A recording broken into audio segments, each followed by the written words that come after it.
మనము 42 అధ్యాయాలు పూర్తి చేసుకున్నాము బాబా గారి జ్ఞానామృతం నుంచి. అది ఆధ్యాత్మిక కోణంలో వ్యాఖ్య బాబా గారి యొక్క జ్ఞానామృతంపై. ఇప్పుడు 42వ అధ్యాయంలో మనకి సమాధి ఎలా చెందారు అనేది కూడా మనకి తెలియజేశారు.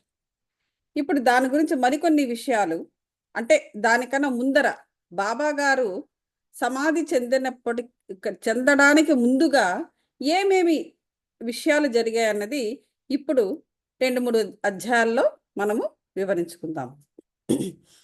ఒకటి ఏంటంటే సన్నాహము, సమాధి మందిరము, ఇటుకరాయి విరుగుట, 72 గంటల సమాధి, జోగు యొక్క సన్యాసము, అమృతము వంటి బాబా పలుకులు.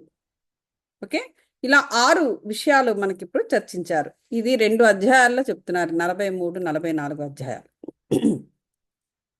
ఈ 2 అధ్యాయాలు కూడా బాబా శరీర త్యాగము చేసిన కథనే వర్ణించినవి కనుక వాటిని ఒక చోట చేర్చుట జరిగినది. అది అంటే ఇప్పుడు బాబా గారి సమాధి చెందడం అయిపోయిన తర్వాత ఇది ఎందుకు చెప్పారు అంటే, అవి సంఘటనలు జీవితంలో, అంటే ఆయన ఇంకా బ్రతికి ఉంటుండగా ఆయన సమాధి చెందడానికి ముందుగా జరిగిన కొన్ని సంఘటనలు. ఆ సంఘటనలు అనేవి మనం ఒక ఆర్డర్లో జరగవు కదా. సో అప్పుడు ఆ జరిగే సంఘటనలు రకరకాలుగా ఉంటాయి.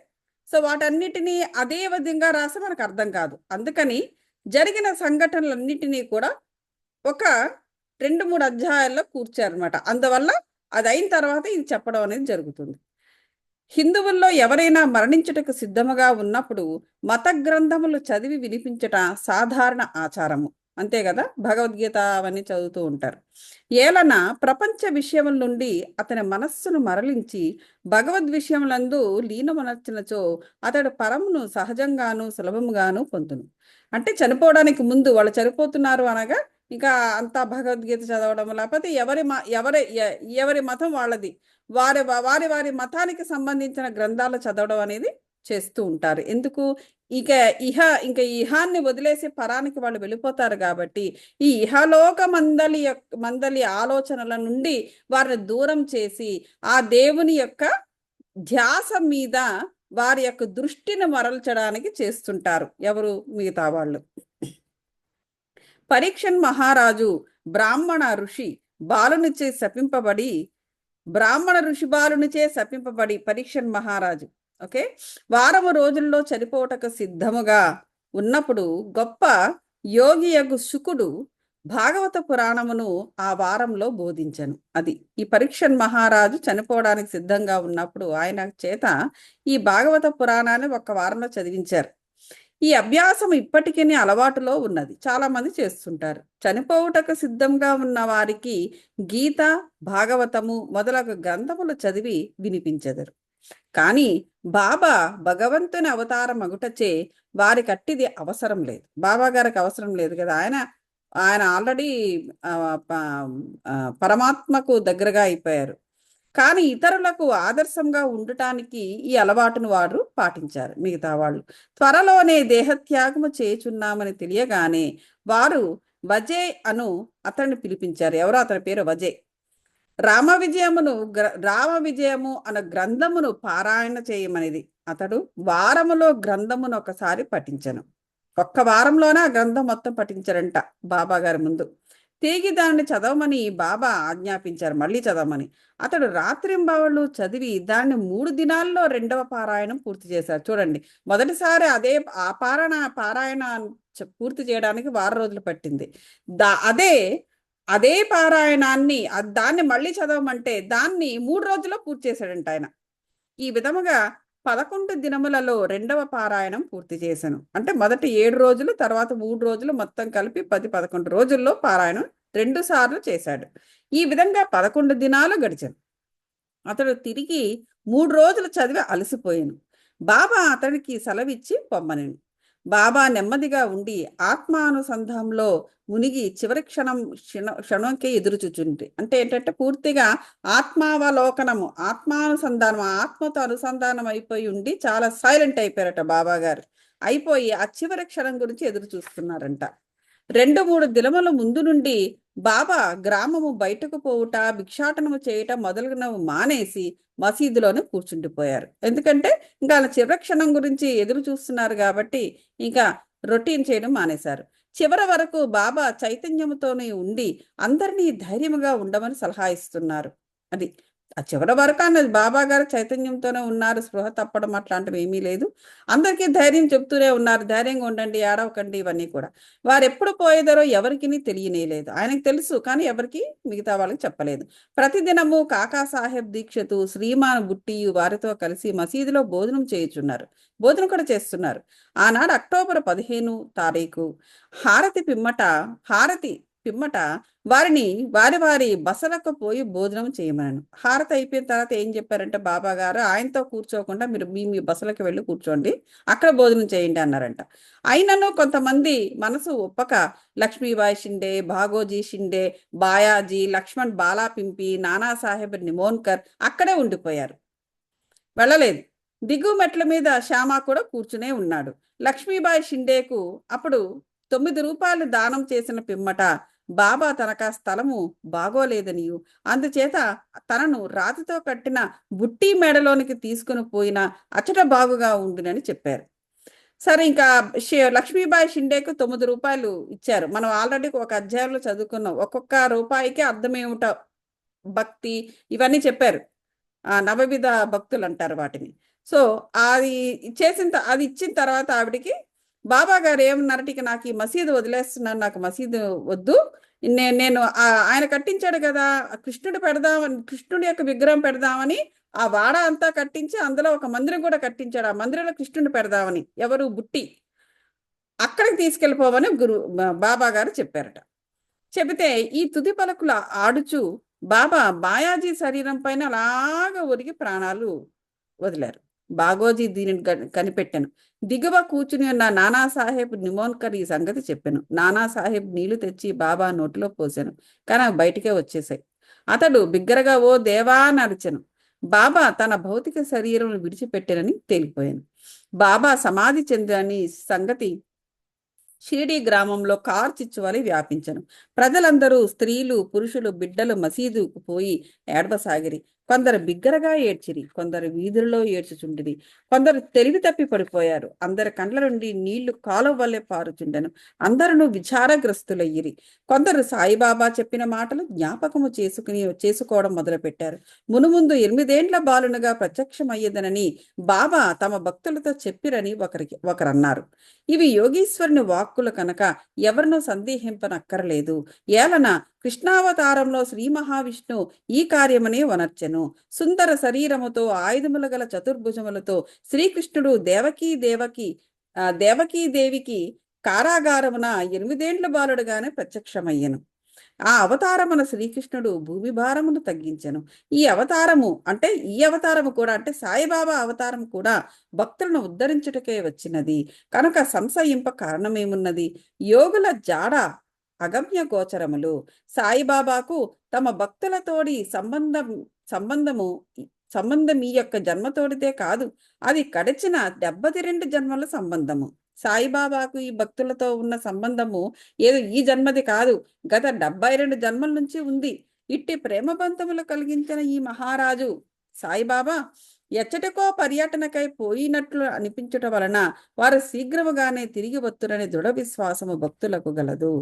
బాబా శరీరం అంటే ఆయన ఎప్పుడెప్పుడో మీరంతా కూడా నాకు 72 జన్మల నుంచి తెలుసు అని ఎన్నో దాఖలాలు, ఎన్నో ఎక్స్పీరియన్సెస్ ఆయనతో వీళ్ళకి కలిగి ఉండడం వలన ఆయన వెళ్ళిపోయినా కూడా ఆయనతోనే కలిసి ఉన్నట్లుగా భ్రమించేవారు అని ఆ విధంగా ఆలోచించేవారు కొంతమంది.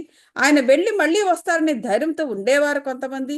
ఎందుకంటే 72 జన్మల నుంచి కూడా ఆయనతో కలిసి ప్రయాణం చేయడం అనేది వారికి జరుగుతున్నది అనే విషయాన్ని వారు పూర్తిగా కూలంకషంగా యాక్సెప్ట్ చేసి ఉన్నారు కాబట్టి వారికి దృఢ విశ్వాసం కలిగింది. బాబా గారు వెళ్ళిపోయినా కూడా, బాధ ఉన్నా కూడా ఆయన మనలోనే ఉన్నారు, లేదా మనతోనే ఉన్నారు, లేదా వెళ్ళి మళ్ళీ వస్తారు అనేటువంటి ఆలోచనతోనే వాళ్ళు ఉండడం అనేది జరుగుతుంది. బాబా శరీరమును ఎట్లు సమాధి చేయవలనని విషయము గొప్ప సమస్య అయ్యను.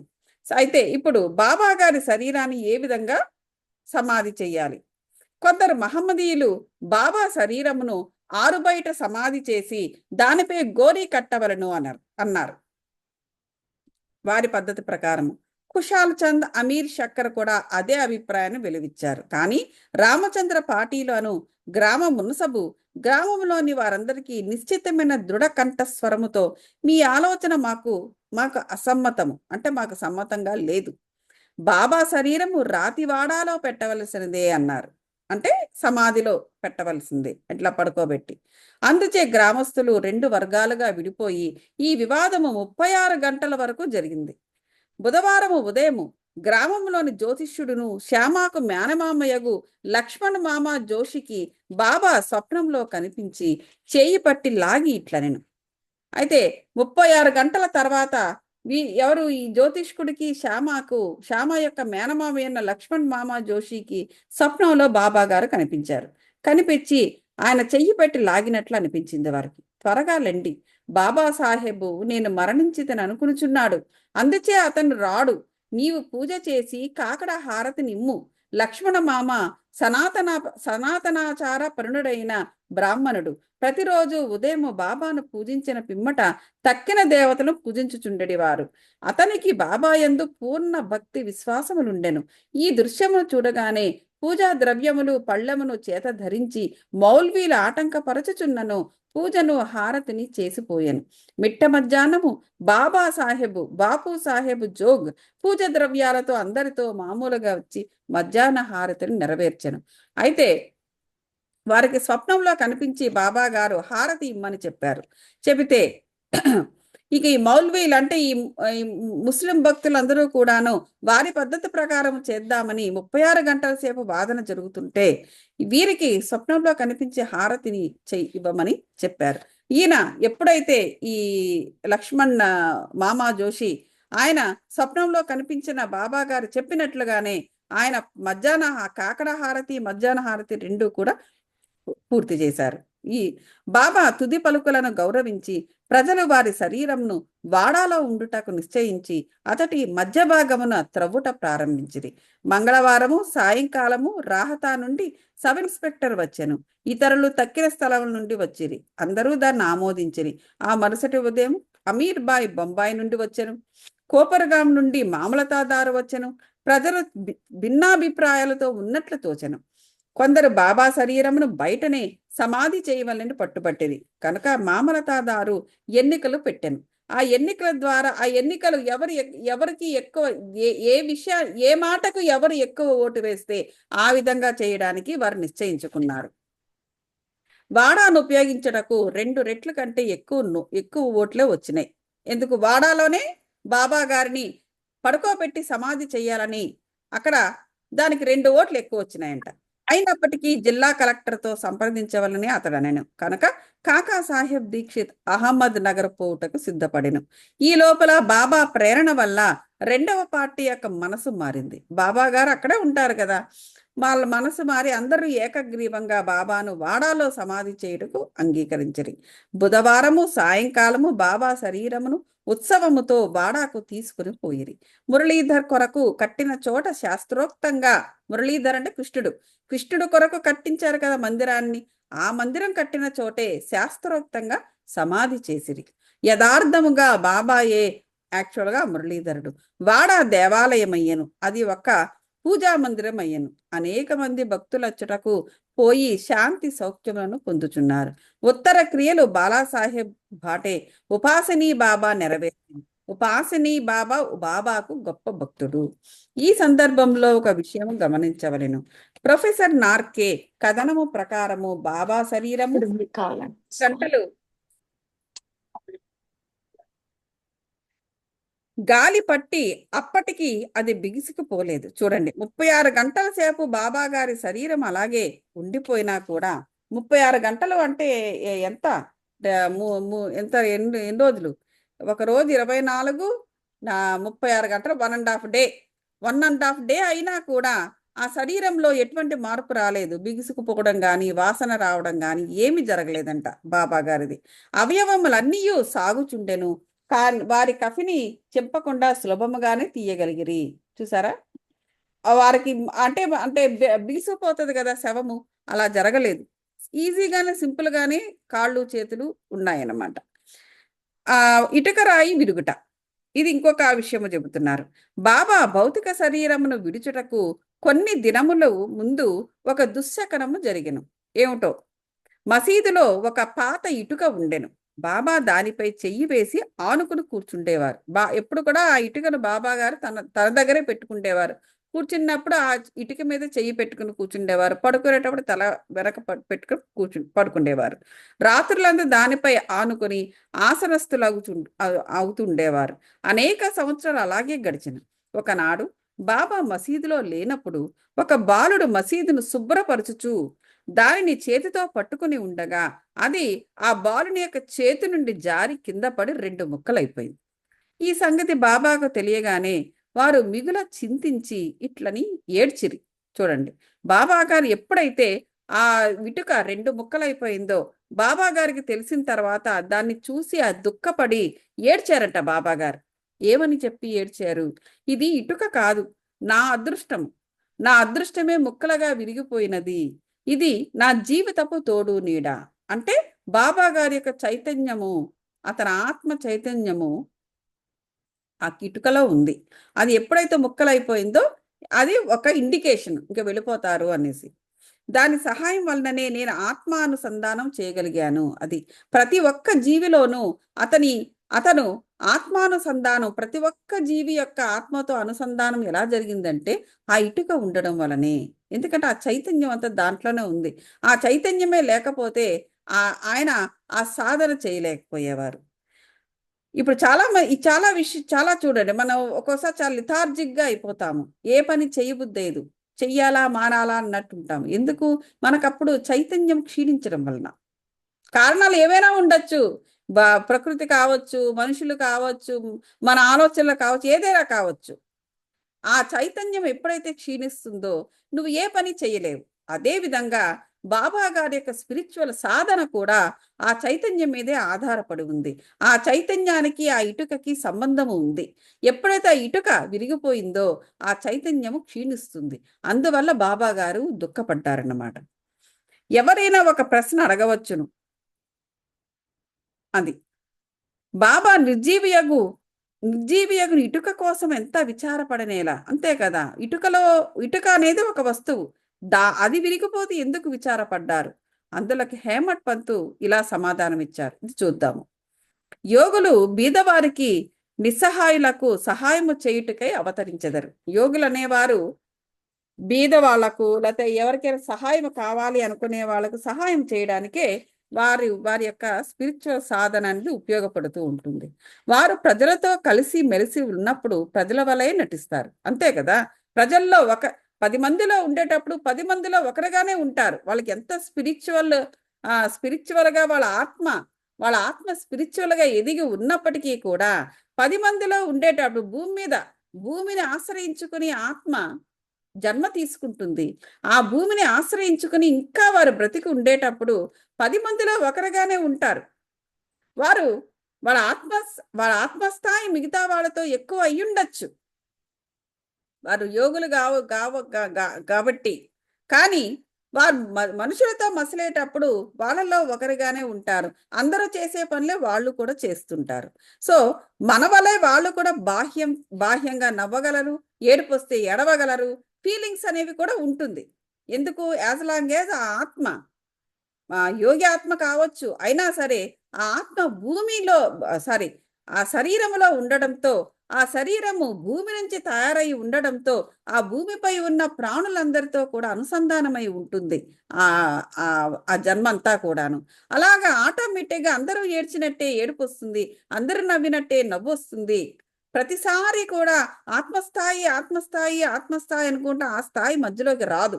నలుగురిలో ఒకరుగానే ఉంటారు వాళ్ళు. సమయం వచ్చినప్పుడు, అవసరం వచ్చినప్పుడు వారి స్థాయి వారి ఆత్మే వారి స్థాయిని గుర్తు చేసి ఆ స్థాయికి తగినట్టుగా వారి యొక్క ప్రవర్తనని మారుస్తుంది. ఇప్పుడు మామూలుగా అయితే ఇప్పుడు మీరు చాలా మందిని స్పిరిచువల్ మాస్టర్స్ని చూస్తున్నారు, అందరిలాగే ఉంటారు.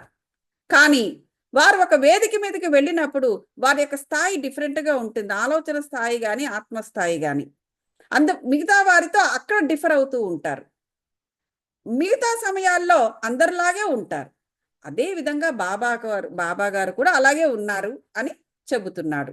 లోపల వారు శుద్ధత చైతన్యులై కర్తవ్య విధులై ఉంటారు. ఎగ్జాక్ట్. ఇప్పుడు నేను అదే చెప్తున్నాను. నేను ఆ స్పిరిచువల్ ఆత్మ ఎప్పుడు కూడా కర్తవ్య సాధనలో ఉంటుంది. ఎప్పుడు దానికి అవసరమైనప్పుడు అది కర్తవ్య సాధనలోకి ఆటోమేటిక్గా వచ్చేస్తుంది. ఆటోమేటిక్గా వారు ఆత్మజ్ఞాన పలుకులు పలికేస్తారు.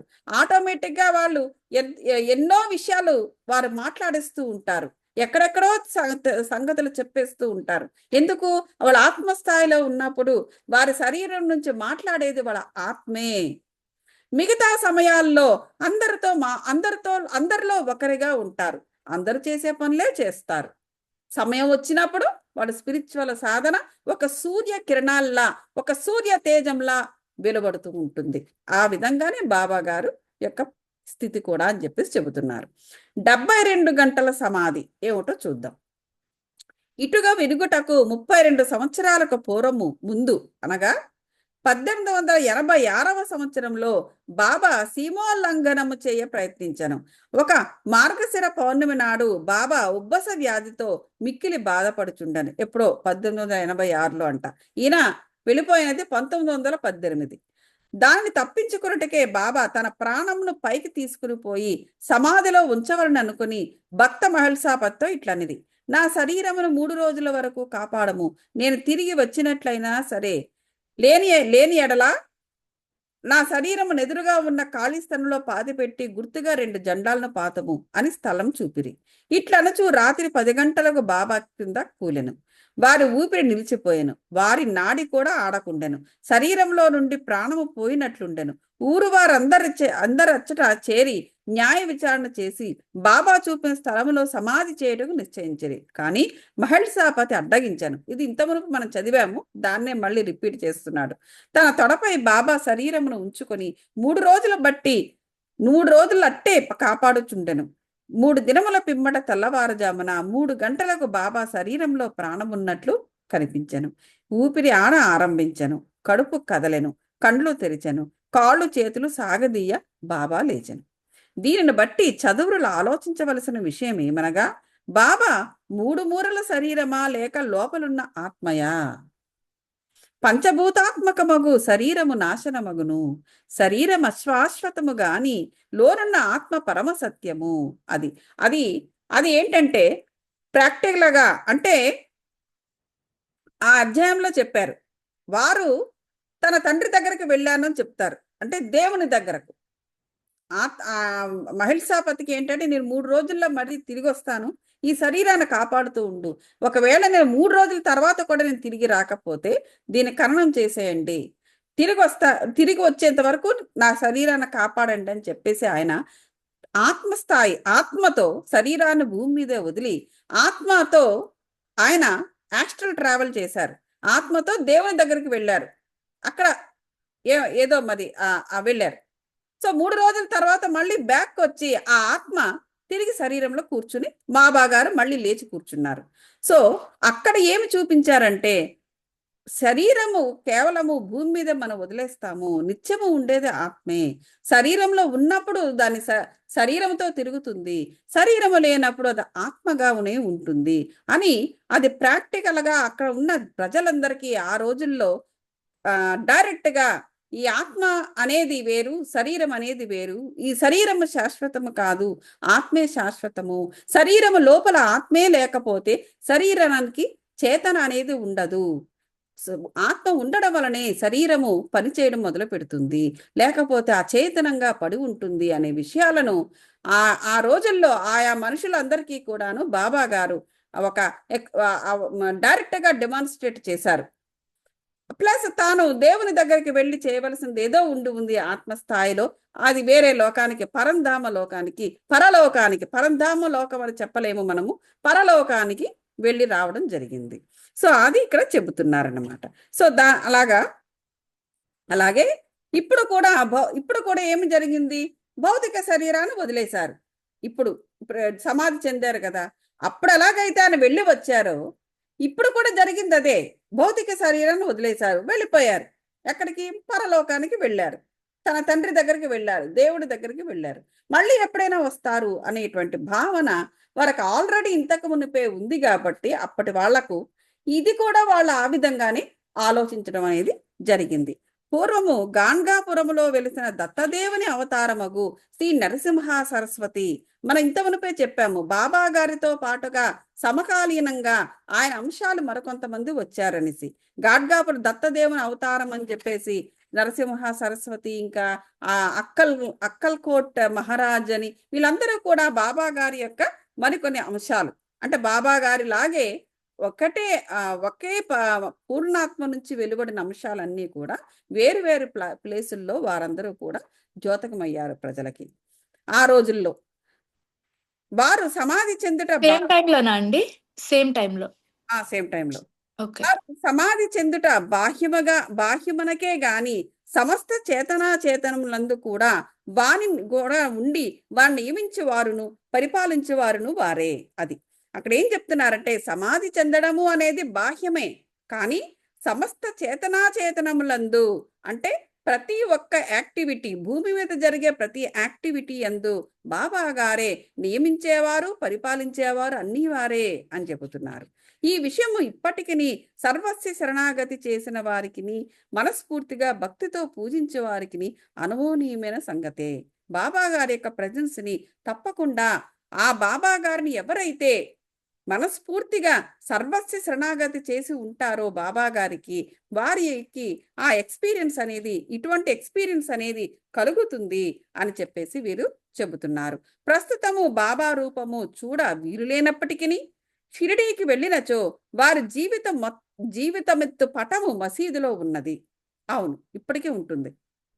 దీన్ని శ్యామారావు జైకర్ అను గొప్ప చిత్రకారుడును బాబా భక్తుడును వ్రాసి ఉన్నారు. భావకుడు భక్తుడు అయిన ప్రేక్షకునికి ఈ పటము ఈనాటికి బాబాను భౌతిక శరీరంతో చూచినంత తృప్తి కలుగజేయును. బాబాకు ప్రస్తుతము భౌతిక శరీరం లేనప్పటికీ వారు అక్కడనే కాక ప్రతి చోటును నివసించుచు పూర్వం వల్లనే తమ భక్తులకు మేలు చేయుచున్నారు. బాబా వంటి యోగులు ఎన్నడూ మరణించరు. వారు మానవుల వలె కనిపించినను నిజముగా వారు దైవమే. నేను చెప్పాను కదా, అందరిలో ఒకరిలాగానే ఉంటారు. ఇప్పుడు భత్రిజీ గారు కూడా మనందరిలో ఒకరిలాగే ఉన్నారు.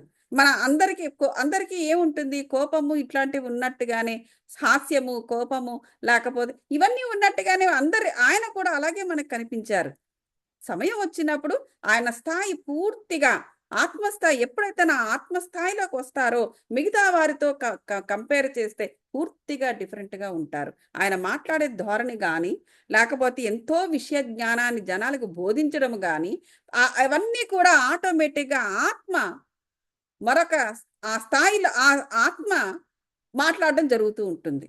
ఒకసారి దాని నుంచి బయటపడిన తర్వాత అందరిలో ఒకరిలాగా ఉంటారు. అలా అనమాట. బాబాసాహెబ్ జోగు గారి సన్యాసము. జోగు సన్యాసము పుచ్చుకొనిన కథతో హేమట్ పంతు ఈ అధ్యాయమును ముగించుచున్నాడు.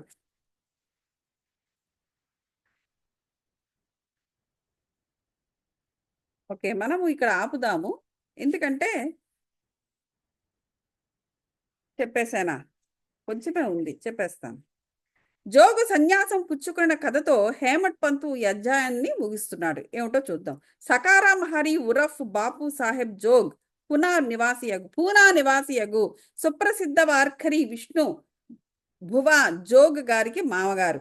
1909వ సంవత్సరమున సర్కారు ఉద్యోగం నుండి విరమించిన తర్వాత భార్యతో షిరిడీకి వచ్చి నివసించుచుండెను. వారికి సంతానము లేకుండాను భార్యాభర్తలు బాబాను ప్రేమించి బాబా సేవ ఎందే కాలమంతియు గడుపుచుండిరి. మేఘశ్యాముడు చనిపోయిన పిమ్మట బాపు సాహెబ్ జోగ్ మసీదులోను చావడిలోనూ కూడా బాబా మహాసమాధి పొందు వరకు హారతి ఇచ్చుచూనే ఉండెను. అదేనూ గాక ప్రతిరోజు సాటేవాడేలో జ్ఞానేశ్వరి, మన జ్ఞానేశ్వరి గురించి చెప్పుకున్నాం. జ్ఞానేశ్వరుడు అని ఆయన భగవద్గీత మీద తన ఓన్ వ్యాఖ్యను జ్ఞానేశ్వరిగా చెప్పుకున్నారు. అలాగే ఏకనాథ భాగవతము చదివి వినవచ్చిన వారందరికీ బోధించుచుండును. అనేక సంవత్సరములు సేవ చేసిన పిమ్మట జోగ్ బాబాతో, నేను ఇన్నాళ్ళు నీకు సేవ చేసి తిని నా మనస్సు ఇంకనూ శాంతము కాలేదు. యోగులతో సహవాసము చేసినను నాకు బాగు కాకుండాటకు కారణమేమిటి? ఎప్పుడు కటాక్షించదవు అని అడిగాడు. ఇదేంటి బాబా గారు ఉన్నప్పుడు జరిగిన విషయం. ఎంత చేసినా కూడా ఆయనకు మనశ్శాంతి ఉండట్లా.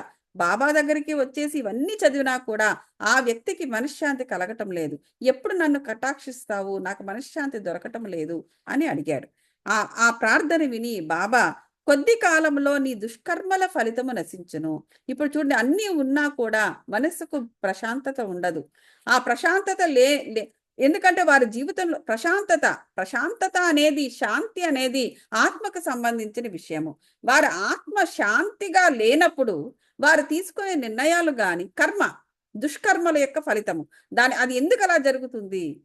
అసలు కొంతమంది ఉంటారు, చిన్న కుటుంబాలు ఉంటాయి, భార్య భర్త, ఎంత సంపాదన తక్కువే కానీ సంతోషంగా ఉంటారు. వాళ్ళు అంత తక్కువ సంపాదన అన్నదో చిన్న పెంకుటిల్లు ఉన్నప్పటికీ కూడా ఆ ఇంట్లో ఒక సంతోషం రాజిల్లుతూ ఉంటుంది. కారణం ఏంటంటే కారణము. ఆ ఆత్మ ఆ శాంతిగా ఎందుకు ఉంటుంది?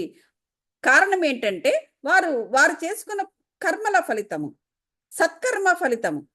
కొంతమంది అన్నీ ఉన్నా కూడా ఆ శాంతిగా ఉండదు, క్షోభిస్తూనే ఉంటుంది ఆత్మ. ఎప్పుడు కూడా క్షోభము, ఎప్పుడు కూడా వారికి దుఃఖము, ఎప్పుడు ఎదుటి వారికి కూడా వారు అదే దుఃఖాన్ని ఇస్తూ ఉంటారు. ఎందుకు అలాగా ఆత్మ ఎందుకు అలా క్షోభిస్తూ ఉంటుంది? వారికి తెలియకుండానే వాళ్ళు తీసుకున్న డెసిషన్స్, వాళ్ళు చేసే కర్మలన్నీ కూడా వారికి బ్యాక్ ఫైర్ అవుతూ ఉంటుంది, వారికి ఎగనెస్ట్ గా పనిచేస్తూ ఉంటుంది. ఏ చిన్న పని చేసినా దానికి కారణం ఏమిటంటే దుష్కర్మల ఫలితము. అట్టివారు ఎన్ని చదివినా, భగవద్గీతలు ఎన్నిసార్లు చదివినా, ఎన్ని భాగవతాలు చదివినా, ఎన్ని పురాణాలు చదివినా వారికి మనశ్శాంతి అనేది ఉండదు. వారి జీవితంలో మార్పు అనేది రాదు.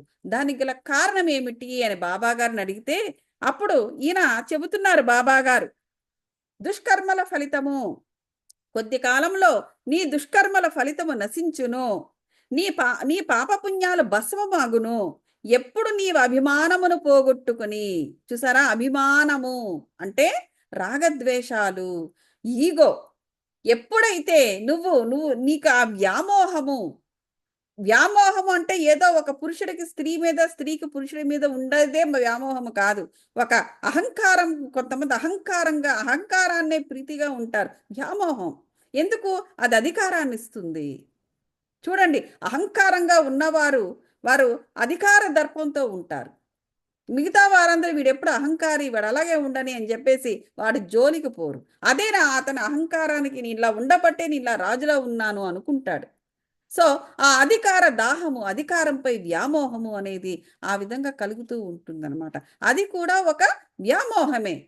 అసూయ పరులు ఉంటారు కొంతమంది, కంపేర్ చేసుకుంటూ ఉంటారు, అసూయ పడుతూనే ఉంటారు. దానికి ఒక తలాతోక ఉండాల్సిన అవసరం లేదు.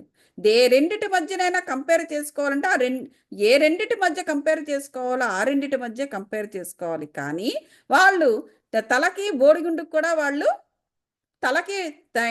మోకాలకి బోడిగుండుకు కూడా వాళ్ళు కంపేర్ చేస్తూ ఉంటారనమాట. అర్థం ఉండదు.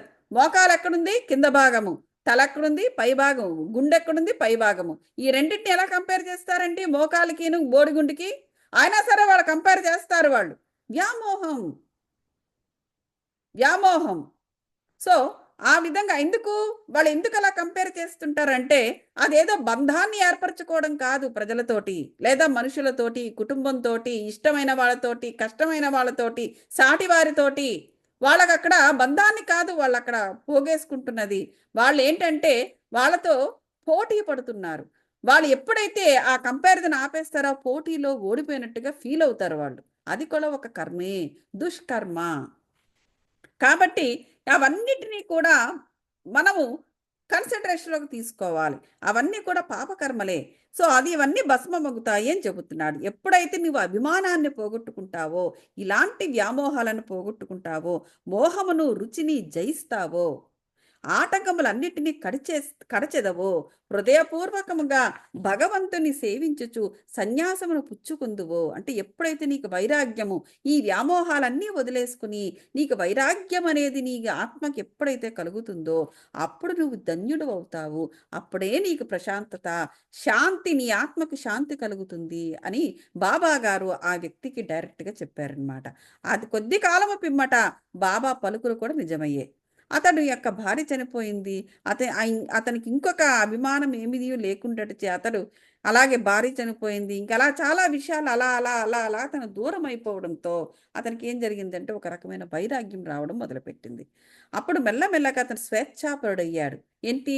ఈ అరిషడ్వర్గాల నుంచి కామ, క్రోధ, మోహ, లోభ, మదమాశ్చర్యాలనేటువంటి అరిషడ్వర్గాల నుంచి పూర్తిగా స్వేచ్ఛాపరుడైపోయి సన్యాసాన్ని గ్రహించి తన జీవిత పరమావధిని పొందెను. ఎవరు? ఆ వ్యక్తి బాబా గారు చెప్పినట్టే. అది అది ఇవన్నీ కూడా బాబా గారి సమాధి అవ్వడానికి ముందు జరిగిన విషయాలన్నమాట ఇవన్నీ. అలాగే ఆఖరికి వచ్చేసాము, చదివేద్దాం. అమృతతుల్యమగు బాబా పలుకులు ఏమిటి? దయాదాక్షిణ్యమూర్తియగు సాయిబాబా పెక్కు సారులు, అంటే చాలా సారులు మసీదులో ఈ దిగువ మధుర వాక్యములు పలికిరి. ఏమిటట? ఎవరైతే నన్ను ఎక్కువగా ప్రేమించెదరో వారిని ఎల్లప్పుడూ నేను దర్శించెదను. అంటే ఎప్పుడు కూడా వారి యందు నేను నా కటాక్షము కలిగి ఉంటాను. నేను లేక ఈ జగత్తంతయు వానికి శూన్యము, నా కథలు తప్ప మరేమీ చెప్పడు. సో ఎప్పుడైతే వాడు సర్వస్వ శరణాగతి నా యందు కలిగి ఉంటాడో ఇక జగత్తునంతా కూడా శూన్యమే వాడికి. ఈ జగత్తుతో వాడు ఇంటరాక్షన్స్ పెట్టుకోడు, ఇన్వాల్వ్ అవుతాడు కానీ బైండ్ అవ్వడు. నా కథలే వింటూ ఉంటాడు, అంటే నా యొక్క ధ్యానంలోనే ఉంటాడు. సదా నన్నే ధ్యానము చేయును, నా నామమునే ఎల్లప్పుడూ జపించుచుండును. ఎవరైతే సర్వస్వ శరణాగతి చేసి నన్నే ధ్యానింతురో వారికి నేను రుణపడి ఉంటాను. వారి యొక్క మోక్షాన్ని ఇచ్చి వారి రుణము తీర్చుకుంటాను, వారిని మోక్ష మార్గంలో పెడతాను అని చెప్పాడు బాబాగారు. ఎవరైతే నన్నే చింతించుచు నా గూర్చియే దీక్షతో ఉందురో, ఎవరైతే నాకు అర్పించినదే ఏమీయూ తినరో అట్టి వారిపై నేను ఆధారపడి ఉండును. ఎవరైతే నా సన్నిధానమునకు వచ్చెదరో వారు నది సముద్రములో కలిసిపోయినట్లు నాలో కలిసిపోవుదురు. కనుక నీవు గర్వము, అహంకారము లేశమైనా లేకుండా నీ హృదయములో నన్ను ఉంచుకొని సర్వస్వ శరణాగతి వేడవలను అని బాబాగారు ప్రజలందరికీ చెప్పారట. నేననగా ఎవరు? ఇక్కడ నేను అనగా ఎవరో సాయిబాబా ఎన్నోసార్లు బోధించారు. నేను అంటే ఏమిటి అని. నేను అంటే ఏమిటి? ఆత్మనే. వారు ఇట్లా చెప్పారు: నన్ను వెదుకుటకు నీవు దూరము గాని మరెచ్చటకు గాని పోనక్కర్లేదు. మీరు 10 సార్లు ఎక్కడికి ఇక్కడికి పరిగెట్టాల్సిన అవసరంలా నన్ను చూడ్డానికి. నీ నామము ఆకారము విడిచినచో నీలోనే గాక అన్ని జీవుల్లోనూ చైతన్యము లేదా అంతరాత్మ ఒకటి ఉండును, అదే నేను. అది ఏం చెప్పారంటే బాబా గారు, నన్ను చూడ్డానికి మీరు ఎక్కడెక్కడి నుంచో దూరం నుంచి రావక్కర్లా. మీరు మీ యొక్క ఐడెంటిటీని ఎప్పుడైతే వదిలేస్తారో, నేను అంటే నా పేరు, నేను గౌతమిని, నేను ఫలానా, నేను అది, లేదా నేను నా ఆకారం ఇది, ఎప్పుడైతే నేను అంటే భౌతికపరమైన నన్ను నేను వదిలేసుకుంటానో ఇంకా మిగతాది ఏమవుతుంది? ఆత్మే ఉంటుంది నాది. అతను యొక్క స్పిరిచువల్ సాధన ఏంటి? ప్రతి ఆత్మతోనే అనుసంధానం అవ్వడం. మరి నీ ఆత్మతోనే నీలో ఉంటాను నేను. నువ్వు ఎప్పుడైతే నువ్వు దాటుకొని లోపలికి వస్తావో, నీ ఆత్మను టచ్ చేస్తావో, నీ ఆత్మను చేరుకుంటావో, నీ ఆత్మైనా నా ఆత్మైనా ఒకటే, నేను అక్కడే ఉన్నాను అనేసి బాబా గారు చెప్తారట. దీనిని నీవు గ్రహించి నీలోనే గాక అన్నిటిలోనూ నన్ను చూడుము. నీలోను అలాగే ప్రతి ఒక్క దాంట్లోనూ బాబా గారిని అంటే నన్నే చూడు అన్నారంట. దీనిని అభ్యసించినచో సర్వవ్యాపకత్వం అనుభవించి నీలోనే నువ్వు ఐక్యమవుదువు. అంటే నువ్వు ఇది అభ్యసించాలంటే ఇది అనాహత చక్రస్థాయి. ఇది ఏంటంటే ఇది వన్నెస్ అంటే ఏకత్వ సాధన. ఈ ఏకత్వ సాధన అనేది మనకి అనాహత చక్రస్థాయి నుంచి పైకి వెళుతున్న కొలది మనకు అబ్బుతుంది. ఆ కింద స్థాయిల్లో ఉన్నంత వరకు ఏకత్వ సాధన అనేది జరగడము కుదరదు. హేమట్ పంత్ చదువురులకు ప్రేమతో నమస్కరించి వేడునదేమనా, వారు వినయ విధేయతలతో దైవమును, యోగులను, భక్తులను ప్రేమితురుగాక. బాబా పెక్కుసార్లు ఎవరైతే ఇతరులను నిందించుచుందరో వారు హింసకు గురి అవుతురు. చూడండి, ఎప్పుడు కూడా బాబా గారు చెప్పారట, ఇతరులను ఎప్పుడు నిందించొద్దు, వారు ఏ ఏ పనులు చేస్తున్నా వారి కర్మలను నిందించొద్దు. అలా జరిగితే గనక హింసకు గురవుతారట ఈ ఈ నిందించిన వారు. ఎవరైతే బాధలను అనుభవించెదరో ఓర్చుకుందరో వారు నాకు ప్రీతిపాత్రం అవుతారు అని చెప్పారు. బాబా సర్వ వస్తు జీవ సముదాయములో ఐక్యమై ఉన్నారు. సర్వ వస్తు జీవ సముదాయం, చూడండి, వస్తువుల్లోనే కాదు, జీవుల్లోనే కాదు, వస్తువుల్లో కూడా బాబా గారు ఉన్నారు అని చెబుతున్నారు. భక్తులకు నలుప్రక్కల నుంచి సహాయపడతారు. వస్తువులు అంటే ఫర్ ఎగ్జాంపుల్ కుర్చీ బల్ల అనుకోండి, అది ఏంటి? చెట్టు. చెట్టు నుంచి తయారు చేసినది అంటే అది ఒక జీవి కదా చెట్టు అంటే. దానికి కూడా ఒక ఆత్మ ఉంటుంది. తన ఆత్మ, తన ఆ వుడ్ అనేది దాంట్లో కూడా జీవము నుంచి వచ్చినదే. దానితో కూడా బాబా గారు అనుసంధానం అయి ఉంటారు అని చెప్తున్నారు. సర్వజీవులను ప్రేమించుట తప్ప వారు మరేమీ కోరరు. ఇట్టి శుభమైన పరిశుభ్రమైన అమృతము వారి పెదవుల నుండి స్రవించుచుండెను. హేమట్ పంత్ ఇట్లా ముగించుచున్నారు. ఎవరు బాబా కీర్తిని ప్రేమతో పాడెదరో, ఎవరు దానిని భక్తితో వినేదరో ఉభయులను సాయిలో ఐక్యమగుదురు. ఓం నమో శ్రీ సాయినాథాయ. శాంతి శాంతి శాంతి. 43, 44 అధ్యాయాలు పూర్తిగా మనకి సంపూర్ణమైంది మాస్టర్స్. ఇంకా లాస్ట్ 1 or 2 ఉన్నట్టున్నాయి. మీకు ఏదైనా ప్రశ్న ఉంటే దీనిపైన అడగవచ్చు. సో నిన్న నేను చెప్పదలుచుకున్నది ఏంటంటే, నిన్న బాబా గారి యొక్క అఫీషియల్గా అయితే మనకు పూర్తయింది. ఇదేంటంటే బాబా గారు వెళ్ళిపోవడానికి ముందు జరిగిన సంఘటనలు మనకి చెబుతున్నారు ఇప్పుడు. ఆయన చెప్పిన సూత్రాలు, మాటలు ఇవన్నీ కూడా. సో నిన్న నాకు సుశీల గారు కూడా ఫోన్ చేసి చెప్పారు, నిన్న మనకందరికీ ఒక అనుభవం జరిగింది. సో నాకు లైట్ అనేది ఫ్లాష్ లైట్ అనేది వచ్చి నాలోకి వెళ్ళిపోయినట్టు నేను ఎక్స్పీరియన్స్ చేశాను. అలాగే స్వప్న గారికి కూడా ఆ లైట్ అనేది తన దగ్గరకు వచ్చింది. అది బాబా గారి యొక్క లైట్ అన్నమాట. బాబా గారు మనకి ఇచ్చిన గొప్ప వరము. మనము దీన్ని చక్కగా మనం వదలని విక్రమార్కుల్లా చక్కగా పూర్తి చేసి, అంటే బాబా గారు కూడా ఎంతో సంతుష్టులయ్యి సరి అయిన విధానంగా ఈ స్పిరిచువల్ ఆధ్యాత్మిక కోణంలో తన జ్ఞానామృతాన్ని చదివినందుకు, ఆ చదివినది కరెక్ట్గానే చదివి ఉంటాము కాబట్టి కరెక్ట్గానే మనం అన్ని చేసి ఉంటాము. అది నిజంగా సంతోషకరమైన విషయము.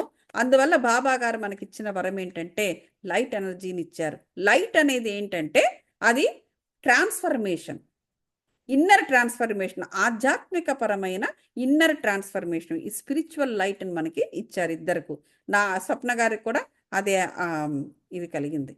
ఇకపోతే సుశీల గారికి ఆవిడకు ఏమి కనబడిందంటే ఒక కుక్క, చక్కటి అందమైన కుక్క అలాగా ఆ మెడిటేషన్లో కనిపించి అలాగే తన కాసి చూస్తూ ఉన్నట్టుగా తనకి అనుభవం జరిగింది. ఆ కుక్క అనేది ఏంటంటే కూడా మనం ఆల్రెడీ చెప్పుకున్నాము కుక్క ఇదిలో. అక్కడ దానికి అర్థం ఏంటంటే ఆమెను ఏకత్వ సాధన అనే దానికి ఏకత్వ సాధన అంటే బాబా గారు ఎలాగైతే అనాహత చక్రస్థాయి లో మనకి ఏకత్వ సాధన అనేది మొదలవుతుందన్నమాట. ఆ ఏకత్వ సాధన అనే దాన్ని ఆవిడకు తన కృపను ఆమెకు వరముగా ఇచ్చారని నేను నమ్ముతున్నాను నేను. సో తను ఇప్పటి నుంచి కూడా ఏకత్వ సాధన అనే దానిలో పడాలన్నమాట. అది తనకు జరిగిన అనుభవం. మరి లక్ష్మి గారు మీకేం అనుభవం జరిగిందండి? ఏమైనా గమనించారా మీరు? లక్ష్మి గారు ఉన్నారా? సరే, తర్వాత మీరు ఎప్పుడైనా చెప్పుదురు కానీ. ఏకత్వ సాధన అంటే ఏంటండి? వన్నెస్ అండి. ఇప్పుడు బాబా గారు ఇప్పుడు చేసినది ఏంటి? అన్నిట్లోనూ అందరినీ సమానంగా చూడము, అన్నిట్లోనూ కూడా ఒకటే ఆత్మని నమ్మడము ఏకత్వ సాధన, వన్నెస్. ఓకే. ఏకత్వ సాధన అంటే వన్నేసేనా? ఓకే. అంటే ద్వంద్వ అనేది ఉండదు. వాడు వేడు, వీడి కూడా, వాడు కులం వేరు, నా కులం వేరు, నేను ఆడ, వాడు మగ, ఇట్లాంటి ద్వంద్వార్థములు, ఇలా ద్వంద్వపరమైన ఆలోచనలు ఉండకూడదనమాట. అందరినీ కూడా మనిషిని చూసి ఒక మనిషిగా చూడాలి, ఆ మనిషిలో ఒక దైవం ఉన్నదని చూడాలి. అలా ఈ ద్వంద్వము అనేది అంటే ఈ తక్కువ చక్ర స్థాయిల్లోనే ఉంటాయన్నమాట. ఇప్పుడు ఇవన్నీ కుల పోరాటాలు, మత రాజకీయాలు, లేకపోతే మనుషుల మధ్య ఒకసారి ఒక మాట చెప్తారు, మరోసారి మరో మాట మాట్లాడతారు. అదే అదే నాలుక. ఒకసారి అబద్ధము, ఇంకోసారి నిజము, లేదా ఒక 10% నిజం ఉంటుంది, మిగతా 90% అబద్ధం ఉంటుంది. ఈ విధమైన అవన్నీ కాంట్రాస్ట్ వరల్డ్లో మనకు కనిపించే ఈ ద్వంద్వార్థపు జీవన విధానం అది. ఈ ద్వంద్వార్థపు జీవన విధానము నుంచే మనము జ్ఞానాన్ని తీసుకొని విజ్డమ్ను కూడా పొందాల్సిన పరిస్థితి.